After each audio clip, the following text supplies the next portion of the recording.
Good morning. It's Dr. Pettle. I'm back to give you a third talk on PMS. Thank you for tuning in. We'll keep it short, down to about 10 minutes. I've also talked about PMS-A anxiety. Today I'm going to talk about a very serious problem with not only teenagers, 20 years old, and even patients who are in perimenopause who suffer from a tendency towards polycystic ovarian syndrome. PCOS is named that way because polycystic ovaries are small little cysts on the ovaries produced by the attempt of the brain to stimulate the ovary, but it does not stimulate it in one place. So it's called polycystic ovaries. It is a problem in patients who do not ovulate. It is a flat, steady state.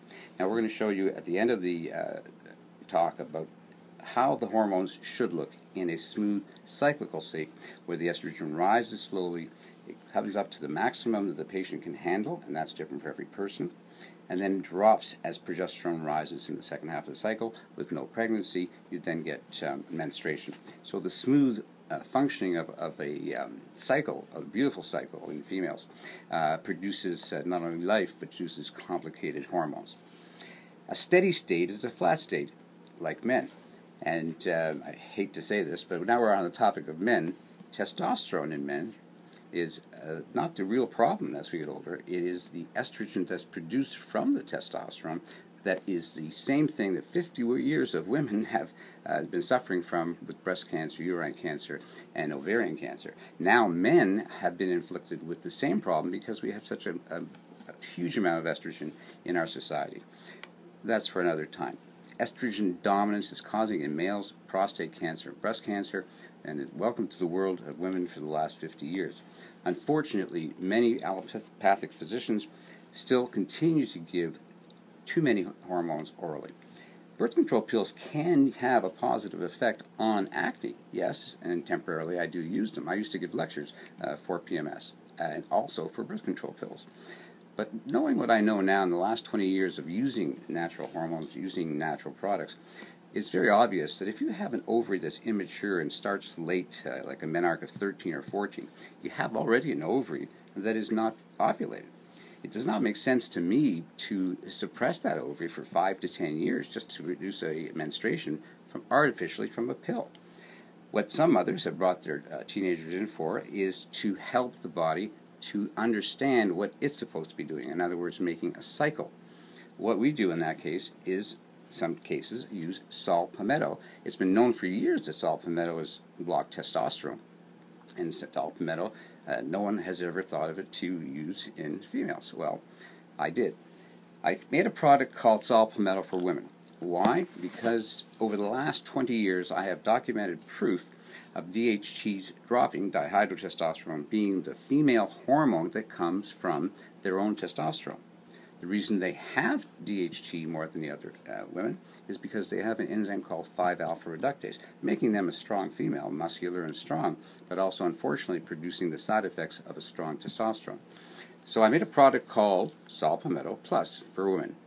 Saw Palmetto Plus for women has 320 milligrams of saw palmetto. It also contains vitex. Vitex is a herb that has been known since antiquity, since Hippocrates' time. And while we're talking about Hippocrates, it was Hippocrates who said, better to know the kind of person that has the disease than the kind of disease the person has. He also said, you are what you eat. So remember, when you're eating red meat and dairy, male or female, that is pure estrogen. If you're a female eating those products, make sure you eat them when you have menstruation, when your estrogen is low. Otherwise, you'll suffer the effects of high estrogen and PMS. In men, the effects are obvious in gynecomastia and prostate cancer.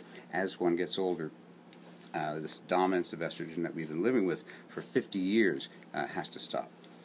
So my attempt to do that over the last 20 years, I can now document levels dropping from 2,100 to 1,300 in 1 month using DHT.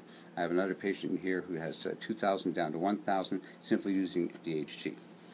I also put in the product a combination of zinc and copper. Why the two? Well, you can't think without zinc, and zinc is well known to treat acne. But you can't take one, even a natural supplement can have a side effect. So you can't take zinc without copper because it'll deplete copper. So the ratio is 15 to 1. What you do is every 15 milligrams of zinc that you take, make sure you take 1 milligram of copper.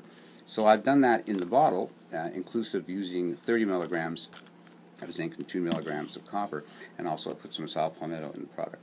This product, along with products such as Biosil, which is well known and well established to help hair growth, along with, in my patients, I've now used bee products as well to help hair growth. But the whole idea is not to suppress a patient's ovulation. Sure, I've used birth control pills on patients for a couple of months, and it does work because the first pass through the liver, the birth control pill does produce sex-binding globulin to hold on to the estrogen. It also holds on to the testosterone and lowers the testosterone. But the problem with giving a birth control pill for 5 or 10 years to an immature ovary is obvious. You've got a sleepy ovary that you put in a coma. When the patient wakes up, they're going to have difficulty eventually ovulating. That's not to say that I don't use the pill. I try and have patients have a natural flow and ebb of their hormones. In our clinic, we use progesterone cream as well to use it only for the 2 weeks of the cycle to remind the body what it's supposed to do itself with ovulation. Once again, we have to get back to nature. You can't fool Mother Nature. You cannot use synthetic products for long times without a side effect. We now know that for a fact. Breast cancer, we're going to talk about for the next few months. However, PMS now is what I need to discuss with you. PMS cravings and PMS salt and sugar cravings are definitely related to high stress. Why are patients stressed? Because they have too much estrogen. Now take away the polycystic ovary patient and go back to the patient who has only estrogen and no progesterone. The estrogen level will rise above their comfort zone, and that will produce the release of cortisol, anxiety, irritability, insomnia, water retention. And along with that, one must also remember that you can be the master of your own destiny. You know, I once said that meditation is like watching the movement of your own stars. It is up to the patient. It is certainly the teacher and the student that makes the learning. And that's what has to happen in the offices of all the physicians around the world. Please, once again, try and get back to basics. Try and get back to the use of natural products. I'll return to talk about more products. I'm going to end with a picture that one of my patients sent me. I didn't know whether really to use this picture because PMS and perimenopause is not a subject that's funny. In many families, it's very serious. However, this patient sent me a picture of before and after using progesterone cream for her perimenopausal and menopausal symptoms. I'll finish by saying, as always, take care of each other.